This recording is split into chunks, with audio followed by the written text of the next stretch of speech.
নমস্কাৰ বন্ধু বান্ধৱীসকল আপোনালোকক এডুকেশ্যন ফৰ অসম চেনেলটোলৈ প্ৰথমতে স্বাগতম জনাইছোঁ।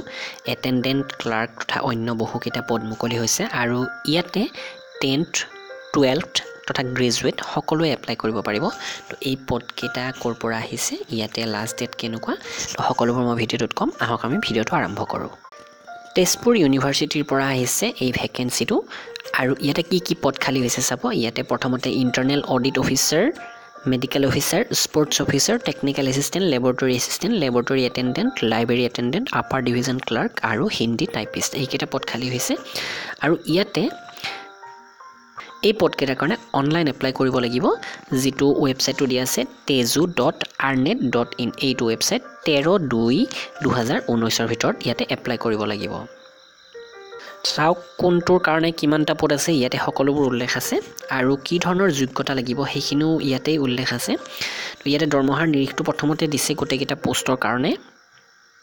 ইমান বেছিকৈ পদ নাই, কিন্তু ইয়াতে বেছি পদ থকাৰ ভিতৰত আপাৰ ডিভিজন ক্লাৰ্কত আছে 3টা পদ আৰু বাকী সকলো এটাই আছে।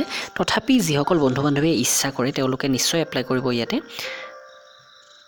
তো যিখিনি এডুকেশ্যনেল কোৱালিফিকেশ্যন এইটো পেজত দিয়া আছে, তো আপোনালোকে ডেছক্ৰিপশ্যনৰ পৰা এই এডভাৰটাইজমেণ্টটো ডাউনলোড কৰি লৈ চাব পাৰিব।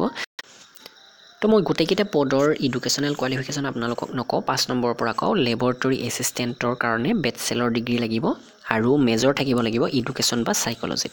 আপাৰ ডিভিজন ক্লাৰ্কৰ কাৰণে বেচেলৰ ডিগ্ৰী হ'লেই হ'ল, যিকোনো বেচেলৰ ডিগ্ৰী, আৰু অকণমান কম্পিউটাৰ ৱৰ্কিং নলেজ লাগিব, কাৰণ ইয়াতে কম্পিউটাৰ টেষ্ট যিহেতু ল'ব, আপুনি কম্পিউটাৰ জানিব লাগিব। এই হিন্দী টাইপিষ্টটোত আছে এটা পোষ্ট আছে, ইয়াতে মাথো 12 ক্লাছ পাছ হ'লেই হ'ল, হায়াৰ ছেকেণ্ডাৰী পাছ।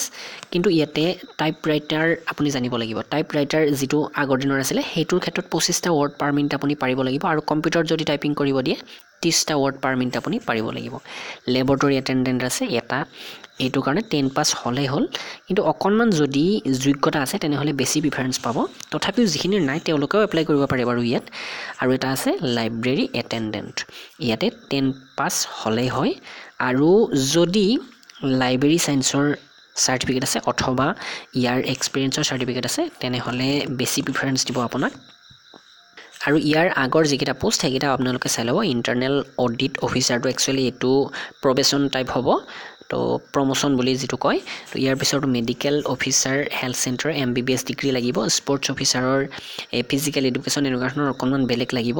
টেকনিকেল এছিষ্টেণ্টৰ কাৰণে কম্পিউটাৰ ছায়েন্স, ইঞ্জিনিয়াৰিং এনেকুৱা ধৰণৰ লাগিব। টেকনিকেল এছিষ্টেণ্ট কম্পিউটাৰ চেণ্টাৰো ঠিক তেনেকুৱাই BSc ডিগ্ৰী বা কম্পিউটাৰ ছায়েন্স এইখিনি লাগিব। তো আপোনালোকে এডভাৰটাইজমেণ্টটো ডাউনলোড কৰি ভালদৰে চাই ল'ব, আৰু ইয়াতে কি ধৰণৰ এপ্লিকেশ্যন প্ৰচেছ গোটেইখিনি গম পাব আপোনালোকে। আৰু 20 মাৰ্চ 2019 আগতে ইয়াতে এপ্লাই কৰিব লাগিব। অনলাইন পৰ্টেল ইয়াতে কৈছে, অনলাইন এপ্লাই যিহেতু কৰিব লাগিব, তো আপোনালোকে নিশ্চয় এইটো সহজ পাব। অফলাইন কৰিব দিলে বহু বন্ধু বান্ধৱীয়ে এপ্লাই কৰিব নিবিচাৰে। তো ভিডিঅ'টো ইমানখিনিয়ে, নিশ্চয় লাইক কৰিব, শ্বেয়াৰ কৰিব। ধন্যবাদ।